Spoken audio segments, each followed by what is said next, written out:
It's time to accelerate. Hi, I'm your host, Andy Paul. Join me as I host conversations with the leading experts in sales, marketing, sales automation, sales process, leadership, management, training, coaching, any resource that I believe to help you accelerate the growth of your sales, your business, and most importantly, you. Hey friends, this is Andy. I want you to meet Dario Priolo. He's the CMO and demand generation practice leader at Sales Performance International. We sell high-value solutions with a long sales cycle, and there are many influencers involved. His team wanted to drive more revenue from their target accounts, but they needed a breakthrough. Well, we really had to look at dozens and dozens of providers. And when we did that, when we did our research, we ultimately decided that Engagio was right for us. Engagio's account-based marketing and sales platform enables teams to measure account engagement and orchestrate human connections at scale. Opportunities in our target accounts are up 25%, and pipeline is up 30%. It's made them a lot more productive. They really now have a platform that allows multi-channel, multiplayer outreach to manage these complex relations in very large accounts. Marketing now has outstanding visibility into the most engaged accounts, and they really know where to focus their efforts much better. Head over to engagio.com/accelerate to download their clear and complete guide to account-based sales development today. That's engagio.com/accelerate. Hello, and welcome to Accelerate. Joining me again on the show today, I'm pleased to welcome Jack Kosakowski. He's the global head of B2B social sales execution. Great title. At Creation Agency. Jack, welcome back to Accelerate. Oh man, you know I love this podcast, Andy. So I'm happy to be back. This is my third time, second time, third time. Well, just a second, I think, but we'll have you back for a third. Undoubtedly, you'll be back for a third. So for people who missed the first episode, which was epic, tell us a little bit about yourself. So 12-year sales professional that's been all over the map. Worked in manufacturing, and ended in tech. Really found kind of a niche in this in my realm of sales in the social piece of it. Mm-hmm. But I would say that I'm a pretty well-rounded sales guy as it is. But it's kind of become a really passionate guy that wants to prove the model of how social integrates into the traditional sales process and among other things. But I'm just helping trying to build a digital agency that we work with enterprise companies, mid-market companies to really get the competitive advantage and understand how they can use social to their advantage to, drive revenue with their sales teams. All right. Well, so let me lead off before we get into social. Let's lead off with this, just sort of a general question. Is in your mind, because you talk to a lot of companies, you, as I said, are very involved in this whole social, evangelizing that. So in your mind, what's the single biggest challenge that sales reps face today? They don't know how to sell. I mean, they've never had really good training. It's true. Companies just in general, not just social selling. You think they just don't know how to sell flat out? I just don't think. I think that there is the SDR, right? And a lot of people say that the SDR is the most glorious thing that happens to sales. I would probably disagree for the most part. That I think that it might be one of the worst things that happens in sales, because what's happened is you've got a lot, a lot of companies have grown, lots more sales jobs are available. Mm-hmm. People have to fill those. And what they've done is they literally want to shortcut the sales training piece, throw somebody on a phone, tell them to set appointments. These people are starting to advance. But what happens is the companies are not actually investing in sales training. And I can tell you, working and talking with millennial sales reps every day, their number one challenge is they've never been taught the proper way to sell. They've had to learn it on their own. And the good sales reps that you're seeing these days are either seasoned, mm-hmm. or they were, the younger generation that just, dove into learning. I mean, they kind of figured it out on their own. They listened to podcasts, they read books, but it's not the companies. The companies just aren't giving sales reps what they need to know, what they need in order to really sell, beyond all the tools and the processes and things. So why? I think, there's just so much pressure to grow, right? And so I think that the Band-Aid and what companies think is the right way to sell more is to add more people to the bucket, right? Yeah. Add more people. And unfortunately, you're seeing really good companies die, and I'm not going to name any on right now that I know of, but I think it's mainly because they've tried to shortcut their way into selling their product. They thought, we'll just hire a bunch of people and we'll do the quality versus, quantity versus quality. Yep. And it's killing people, and nobody wants to admit that they have a sales training problem. Well, they don't admit they have a sales problem, is what you're saying. It's not they have a sales training problem. They've got a sales problem. But to me, in most cases, to me, a sales problem is all stem from a sales training problem. Right. I just like to say it. The global view is there's a sales issue. I mean, so we take the tech business. I mean, as you talked about with the SDRs, there's been a belief that,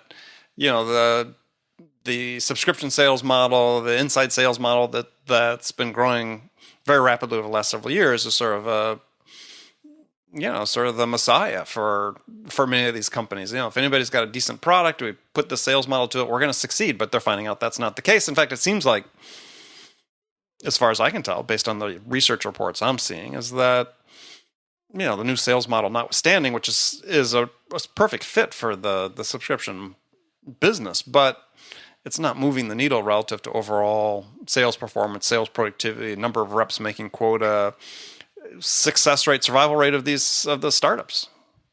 Yeah, I mean, it's true. I think everybody's just trying to shortcut. I don't know if it's just the digital innovation things, people start to read, and, you got these gurus of all types, sizes. They, hey, you got to do this AI and machine learning, and we got all these things, and you know what? It's literally going to give you the sale on a silver platter, right? It's like, I don't know if people are just buying into it or what, but I think that everybody's going to learn the hard way, and people are already learning that it all goes back to one thing, right? Proper training on how do you just do the basics of sales, right? Relationship building, good conversations, good questions.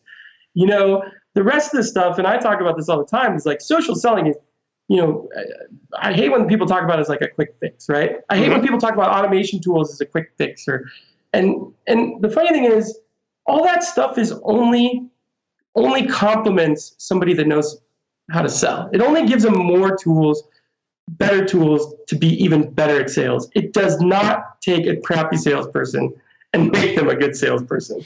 Or an untrained salesperson. Yeah. And I think one of the things I'm really seeing lately, maybe I've just been paying more attention to it is because I'm a business owner and I'm kind of dealing with my own business, but and I suck at this. So I'm actually admitting something that I think is industry-wide that I'm actually bad. Spending the time really training your sales reps past just training, right? Mm-hmm. So I think it comes with, for me, I'm in a role where I don't have a lot of employees. I have to do a lot of the work still, right? As running the company. So I don't get the time that I really should spend with my salespeople outside of just the sales trainings we do. And I think that that's another lost art, is just lazy sales leadership. And mine isn't lazy. And mine isn't because I'm lazy, and maybe other people, but sales leaders get busy. Lack of coaching. We lose sight of the one thing that matters, and that's the people that are actually moving the needle to keep us in business, right? Right. So we're really talking about coaching at that point. And this, I was just interviewing somebody earlier today about this. Research that's been done is fairly clear that coaching by a sales manager of a sales rep may be the most impactful thing and best investment you can make out of anything to change performance. And I don't want to put this all on sales because we are a digital marketing agency. So, I have to say that salespeople are only as good as the marketing that backs them. And I don't care what you say anymore, especially the digital age, the way that the buyers are buying a little bit differently, right? Mm-hmm. You still have to know how to sell, and that's important. But even more important in the digital age is you've got to have marketing that backs up your good salesmanship skills, right? You've got to be able to give people the content, and you've got to be able to, slowly drip and stay in front of people, right time, right place, all that things. So, you have to have such a full-on strategy with marketing and sales, fully aligned, and all the right things in place to really be successful and go at scale. I think that's why you see some companies are really good at selling, companies are really good at marketing, and those are the companies you always see that fail. It's the ones that are really good at sales and really good at marketing and they figure that out. That's the long-term scalability piece that you have to have, I think, today in business to get anywhere. Well, I mean, that really speaks to the need, especially if you're doing on the enterprise level, to do your account-based marketing, your account-based selling, so that you are fully integrating your sales and marketing together and a coordinated outreach to, range of contacts within a company, within a targeted organization. Yeah, I mean, there's just no more luck anymore, right? It used to be you could, buy a list and, hit a hammer on the head and, send it to 1,000 people and 5 would respond and you'd have 5 good appointments and, you had the competitive advantage tool and you sold them. Trust me, I'm dealing with this right now. I'm probably one of the most visible people on social media. Lots of people know me, lots of business owners. And I'll tell you right now, nobody's coming and just begging, knocking on my door, right? So, I can tell you firsthand experience, yes, I do get some inbound business from my visibility, but, no matter how good your marketing is, drawing people in, it's that much harder to draw them in from marketing. But now it's even harder to actually sell them. And that's coming from a guy that lots of people look at me and go, oh, everybody knows who you are. You just have people begging at your door. No, trust me, I've never had to sell harder in my life than now, the more visible I am. And that's just the truth. Yeah, I mean, it's an entry point, nothing more. You still have to sell. Yeah, absolutely. And you know what? You still have to sell, and it's so much harder to sell today because of all the moving parts that buyers expect from you, right? Well, you say so let's unpack that a little bit. So it's so much harder to sell today versus when? 5 years ago, 10 years ago?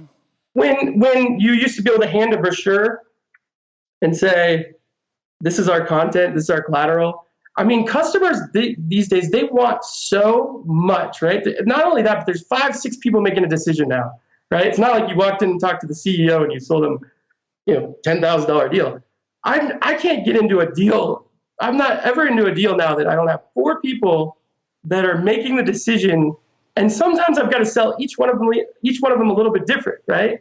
I've got to have strategies around the buying committee now. Well, I was just talking to VP of marketing, a CMO at a well-known SaaS company in the Valley earlier today, and she said that on their deals that were more than 6 figures or more, they average. Guess how many touch points they average in the account?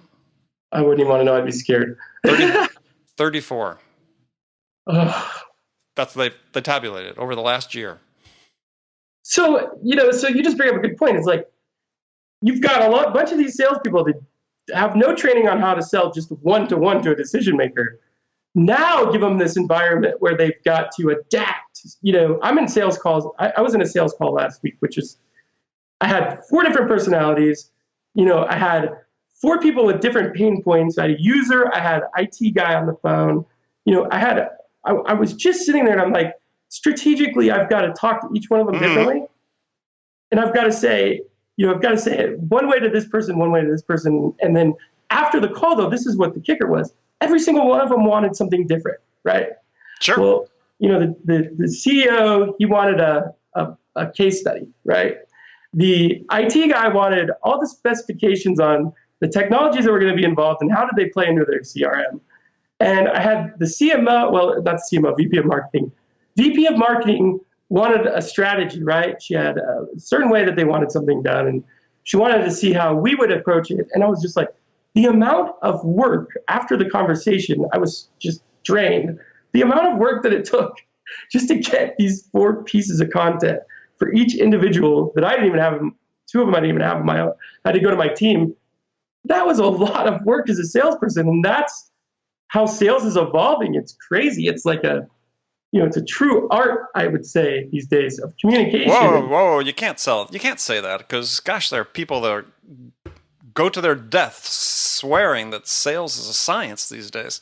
In fact, I read a blog post not that long ago by a fairly well-known person in the Valley saying, "Dude, if you still think sales is an art, you've lost it. It's all science." Well, I'll tell you this: if sales, I don't agree, by the way, but.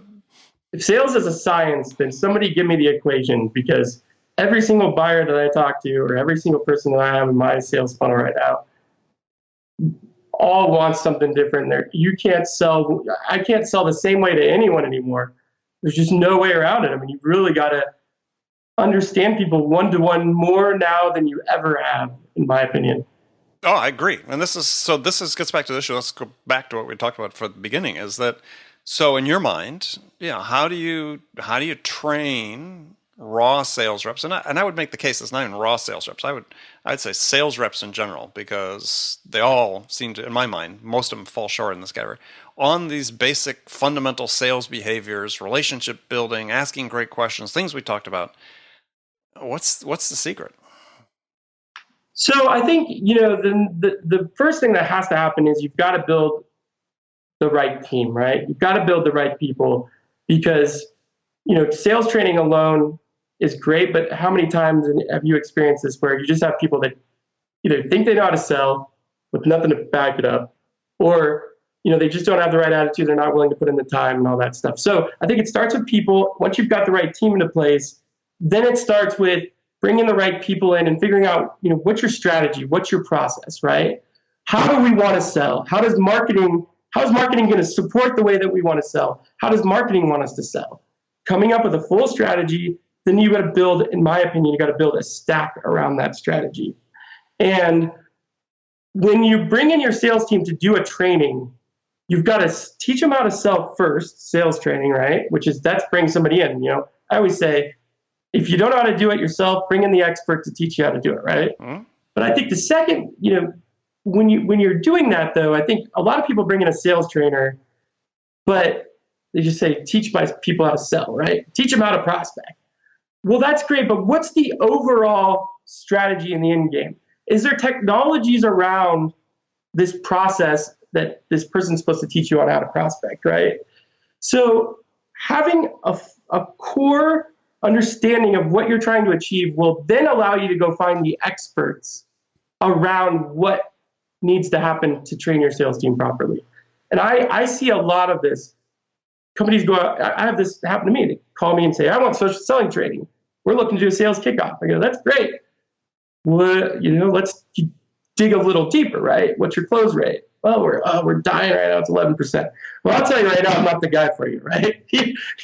I can't fix 11% close rate with social selling.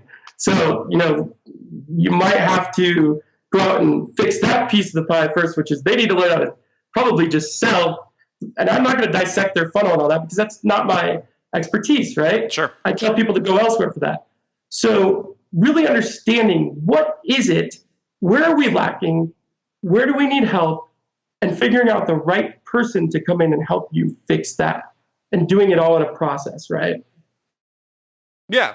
No, I agree. I mean, experts, there's a reason, experts are there, and not everybody can be an expert in all things. So having people that specialize in certain things is absolutely important. Yeah, I think what you described is a fairly logical process. I think my belief is, and as we look at salespeople, and I've sort of said this before, is that we need to get back even to basics, even more than people think at this point in time. And I think that there's some sort of sense, and you alluded to it when we were talking before the show, is that people think that technology is a substitute for the basics and for the fundamental behaviors. I'll give you a perfect example is one of the very basic things is reps talk to customers and they don't pay attention. And you're smiling when you say that, but it's just, you see it time and time and time again. And so I was giving a workshop a couple weeks ago. This company has 80 inside sales reps. And so I asked them, I said, okay, raise your hand if you turn off your cell phone when you're making outbound calls. None of them do. So they're all keeping their phone on their desk during that time while they're making calls. And they're wondering, why they're not tracking conversations with customers. I mean, something as simple as that, right? I said, well, have you ever thought about just turning it off and putting it in your drawer for 2 hours while you make calls in the morning? Simple. Think about how much more effective you could be on your calls if you were completely focused on the customer. That's just one, right? I mean, it's a very simple one. Never occurred to them to do. I always said, like, the very basics is, like, companies try to, I feel like they always try to train to pain, right? They try to train the pain. So they tell you, okay, you got to ask this question. You want to get this answer, and if you get this answer, you're gonna say this, and right. So there's always this training element that we've seen in sales. And actually, I heard a really well-known trainer. I was listening to a course online the other day, and I go, oh, they're doing that. So right. I think that there's there's new innovative ways to sell, and I don't know why I'm saying innovative ways, but like train pain, like to me, it doesn't work anymore, right? Like I've listened to my salespeople in the past, and like yeah, you got that question, you know to ask that question, you know what answer you're always going to get, right? You always know that they're going to give you the answer you want to hear for certain questions, and that's the most basic thing to me is like, do you sound like every other sales rep? Are you asking the same questions that every other sales rep is asking? Just the basic functionality of sales questions. Well, yeah. So same company. We went through this after we talked about learning how to eliminate distractions while they're selling. Is same thing as questions. So I've been listening to recorded phone calls SDRs make, and to your point precisely is there was one rep listening to that was from a pretty well-known SaaS company. Obviously, had been trained. But they'd ask a question, the customer would give the answer, as to your point, that they sort of expected, and there'd be a pause while they were either writing the note down or typing it in to their system, and then the SDR would say, okay, always said, okay, slight pause, and then asked another question. And it was clearly the next question that was on their list. Yep. And in several cases, the customer sort of left the door open a little bit, saying, I really want you to ask me a follow-on question to this question. But it never occurred to the rep because it was like, okay, I got the answer I wanted, so I go to the next question. But the opportunity existed there that if they had done what we call it, extend their curiosity, ask and what else can you tell me about that question to the customer, they would open up a line of questions and answers that they would have dug down deep on what the customer's requirements were in a way that none of the competitors would. Right, he would have really found out something that's a real value to the prospect. Instead, just kept on going. Yeah, and it's like I used to laugh when I used to get sales training when I was new in sales. Like, oh, dig deeper, dig deeper. Well, that's when you're new to sales. You hear that, you're like, dig deeper. Like, I got one more layer of question, deeper into this. But when you start to get really, I think what happens is the really good sales reps, they dig deeper because that's all they know, right? They're not happy. They're never happy with the answer that every other sales rep is happy with, right? I think that's when you know what a good sales rep is, when you listen to how they ask questions. I can't tell you the last time I've had a sales training, where they've talked about questions. I've worked with. I was at Acton, and we brought in sales trainer, one of the best sales trainers in the world, and I would tell you right now, he never talked about questions in a way that every other way that you were trained, right? Nobody ever talks about the depth of questions. And it would be amazing to I would love to do this, put 5 sales teams into a training just around question asking, right? Mm-hmm. And put them through a really deep training, take 5 sales teams and put them just through a basic sales training, right? With everything in it. I bet the numbers and the data would show you that the simplicity of just asking the right questions and going deeper, the numbers would just be atrocious to back that up. Well, atrocious in a good sense. Yeah, absolutely. Yeah. I mean, it'd be massive in a positive way. Absolutely. I mean, it's like a lot of sort of the fundamental behaviors you're talking about is that if reps really focused on one and mastered one of them, right? If they could master asking great questions, even if they weren't, they didn't have to be good at doing a software demo. They didn't have to be good at some of that. Just ask great questions, and you mastered that. You're going to be so much further ahead. Well, you bring up a good point. So I was thinking about this, and now that I'm on the other side of the sales call a lot of times because I'm, running the business and buying, right, that it's really opened up my eyes, and I've thought about this. And now that I listen to sales reps and I'm on the buying side, mm-hmm, I have learned more in sales in the last year from being on the buying side than I ever was on the other side. And I'll tell you why, because you start to get like a pain and an itch when you listen to these sales reps. I mean, I'm yet to have a really good salesperson. I've probably been on 100 demos in the last year, and I can tell you, I don't remember one that was good. I haven't had one sales rep pitch me at all. Like, is that crazy? Well, think about that. None of them were memorable to you. Not one of them was memorable. And I thought to myself, in listening to all these things, and I go, wow, I used to do that. Oh, I used to do that. Oh, I used to do that. And you start to get an empathy for buyers, right? And now that I have this empathy for buyers, I have literally changed many things in the way that I sell because I've caught myself going, don't do that. You hate when it's done to you. So what if there was this whole shift in sales where before you could ever sell, you had to buy? You had to spend a ton of time buying. Think about that. At HubSpot, Mark Roberge talks about it in the sales acceleration formula is they basically had new reps coming on board as part of their onboarding as they started to create their own little digital agency, right? They had to experience what the pains were of what their customers. And it didn't go perhaps as far as what you're talking about, but that was an example, right? Mm-hmm. Where at least they're trying to say, how do we train our people to put themselves into the shoes of their customers in a very real sense?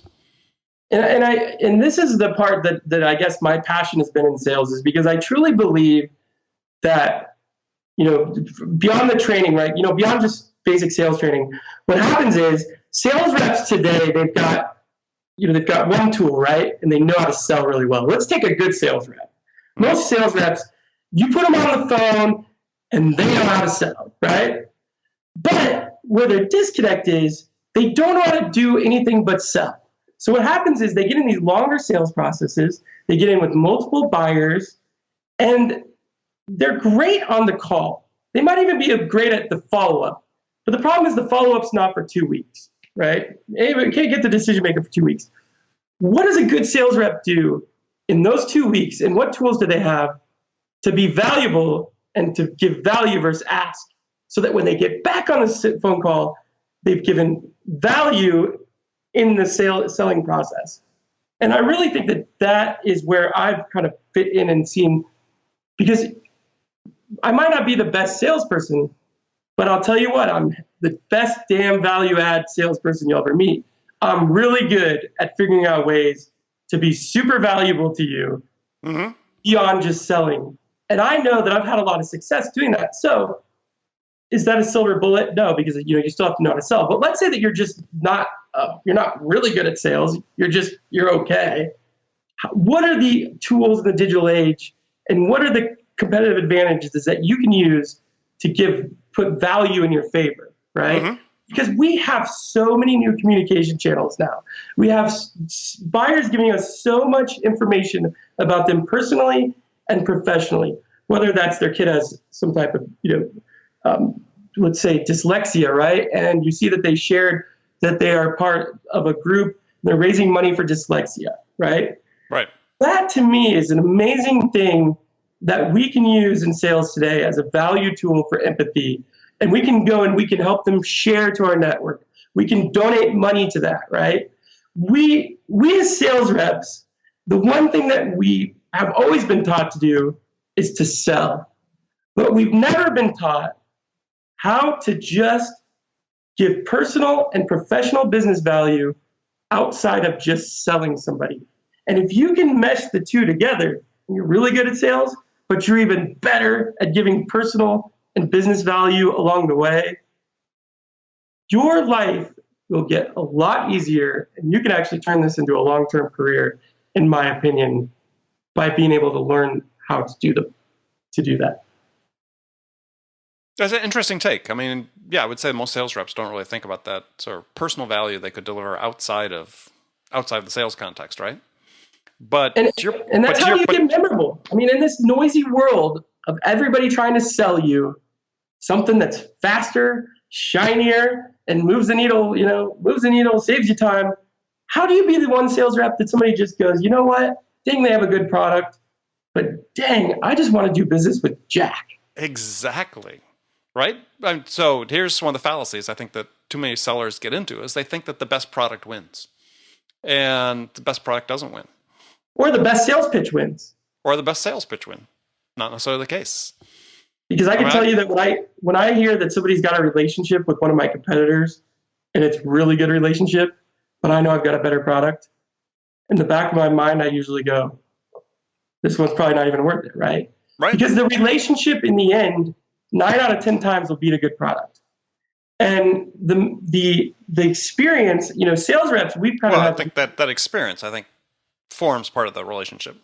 Yeah, and what I like to do is I like to be proactive about it.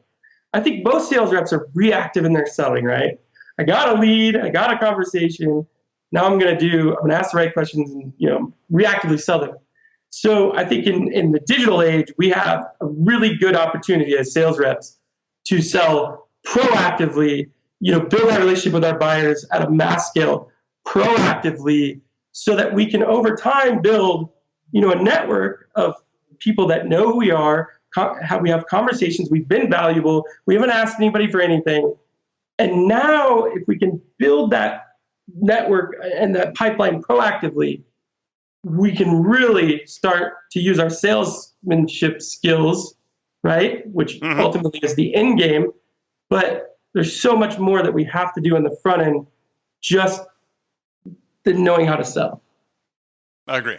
All right. That was one of the few times I've had an interview where I didn't use anything I prepared. So that was actually good. I like that. That was good.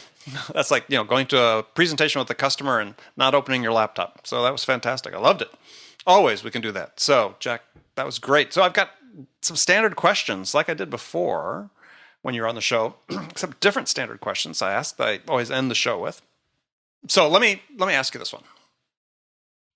So in your mind, is it easier to teach a non-technical person how to sell or to teach a salesperson how to sell a technical product? Oh, man. Excuse me. Wow. That's a good question. I would rather teach a technical person how to sell a product, and I'll tell you why. Because they'll be coming from an educational point of view. I really like to have people that know something so well that, maybe they don't know how to sell yet. But the problem is a lot of people that know a product really well actually do know how to sell because they're usually so passionate about it. They can just hear in their voice, they can answer all the right questions. They have no motive to sell you. They just passionately want to teach you how this is going to really help you. Right. Yeah, I agree with you, by the way. I've always found it easier to teach a technical non-salesperson, especially if you tell them that selling is really a service they're providing to the customer to help them make a purchase decision. They get that. They know how to serve. Anyway. Yep. Okay, so here's the next one is, what's one book, non-business book, non-sales book, that you think every salesperson should read? Leaders Eat Last. And that's by Simon Sinek. Okay. Why do you like that one? I just think leadership now more than ever matters. I mean, we just are, the world as a whole, like we're at a lost time right now, right? And I think that good leaders can really change the world. And I just think we need more good leaders now more than we've ever needed. Okay. So if you could change one thing about your business self, what would it be? This is going to sound maybe this is going to backfire me, but I wish I would ask more for things from people in my network. I'm too good at giving, and it's kind of like the salesperson, right? It's just really good at selling, but never gets the deal because they never ask for the business. I've got to get better at that. I've gotten turned into a softie in my old age, and oh yeah, you're sold. I wish I was old as you. I've got to get better asking for things that I know that I've earned. Okay. All right. And that's not I hope that doesn't sound like an egotistical thing, but I mean, I'm very good at giving my time to people and wanting to give. But, when you own a business, there's a time where you have to go out and you have to take. That's and right. I need to get better at that. Okay. All right. Call me anytime you need something. So, all right. Last question for you. So do you have a favorite quotation or words of wisdom that you live by? Yes, I do. So we talked about that. I think we talked about this last time, but my grandfather passed away 2 years ago, two and a half years ago of cancer. And he was the absolute best salesperson that I've ever met in my entire life. And, I won't get into why and how, but I actually have this quote up here, him next to Zig Ziglar.